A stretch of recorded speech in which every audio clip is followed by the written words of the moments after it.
Hello প্রিয় student, আশা করছি তোমরা সবাই ভালো আছো।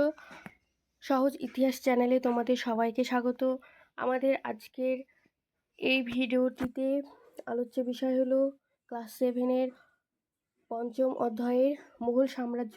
মুঘল সাম্রাজ্য থেকে আমরা 15টি খুব গুরুত্বপূর্ণ প্রশ্ন এবং অ্যান্সার নিয়ে আলোচনা করেছি। তোমরা ভিডিওটিকে মন দিয়ে দেখো এবং এই ভিডিওটির প্রত্যেকটি প্রশ্নই খুব গুরুত্বপূর্ণ।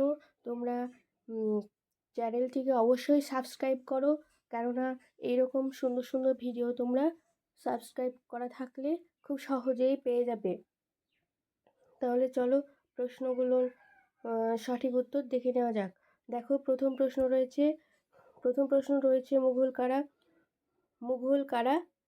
এর সঠিক উত্তর হলো মোগল নেতা চেঙ্গিস খান এবং তুর্কি নেতা তৈমুরলংয়ের বংশধারা মোগল নামে পরিচিত।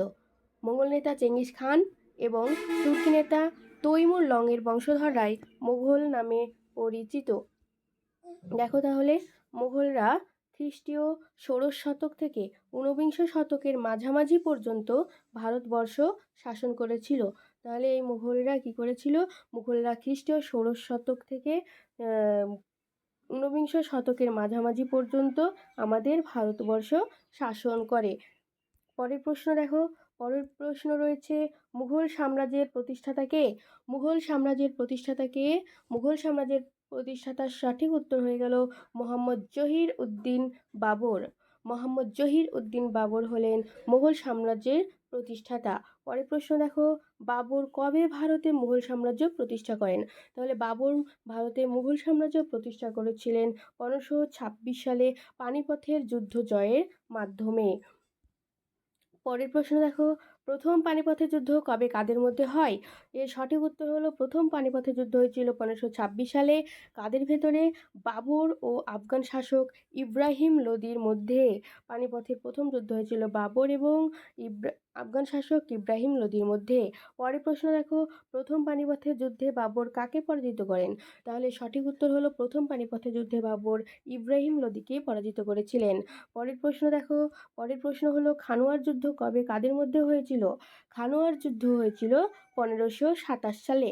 খানোয়ার যুদ্ধ হয়েছিল 1527 সালে। কাদের ভেতরে? মেওয়ারের রানা সংগ্রাম সিংহ এবং মুঘল সম্রাট বাবরের মধ্যে হয়েছিল প্রথম খানোয়ার যুদ্ধ হয়েছিল 1527 সালে মেওয়ারের রানা সংগ্রাম সিংহ এবং মুঘল সম্রাট বাবরের মধ্যে।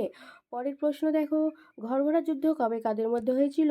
প্রত্যেকটা প্রশ্ন খুব ইম্পর্টেন্ট এখানে রাখা হয়েছে। তাহলে ঘরঘরা যুদ্ধ কবে কাদের মধ্যে হয়েছিল? দেখো, ঘরঘরা যুদ্ধ হয়েছিল 1529 সালে মুঘল সম্রাট বাবর ও আফগানদের সঙ্গে হয়েছিল ঘরঘরা যুদ্ধ।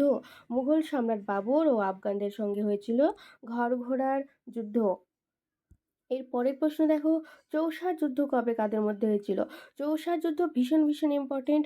এই যুদ্ধ হয়েছিল 1539 সালে। চৌসার যুদ্ধ হয়েছিল 1539 সালে এবং হয়েছিল কাদের ভেতরে?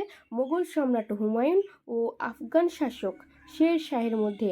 মোগল সম্রাট হুমায়ুন ও আফগান শাসক শের শাহের মধ্যে হয়েছিল চৌসার যুদ্ধ 1539 সালে। পরের গুরুত্বপূর্ণ প্রশ্নটি দেখো, চৌসার যুদ্ধে কে পরাজিত হন?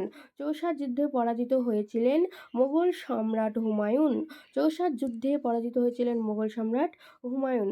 পরের প্রশ্ন খুবই ইম্পর্টেন্ট, কনৌজের যুদ্ধ বা বিলগ্রামের যুদ্ধ কাদের ভেতরে হয়েছিল? বিলগ্রাম বা কনৌজের যুদ্ধ কাদের ভেতরে হয়েছিল?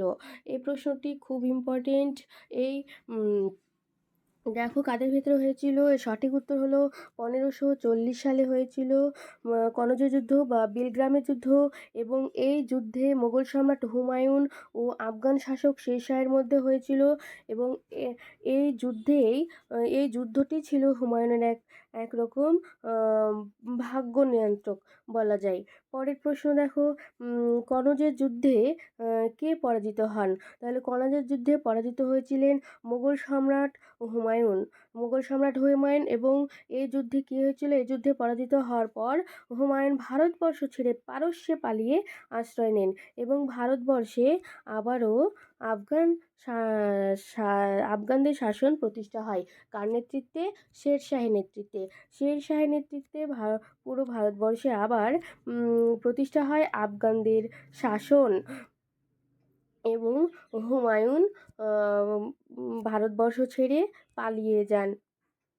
পরের প্রশ্ন দেখো, কবিলত ও পাট্টা প্রথা কে চালু করেন? কবুলত ও পাট্টা প্রথা চালু করেছিলেন শেরশাহ। শেরশাহ আমরা জানি যে শেরশাহ অনেক ধরনের সংস্কার করেছিলেন এবং তার ভেতরে একটি হলো তিনি কবিলত ও পাট্টা প্রথা চালু করেছিলেন।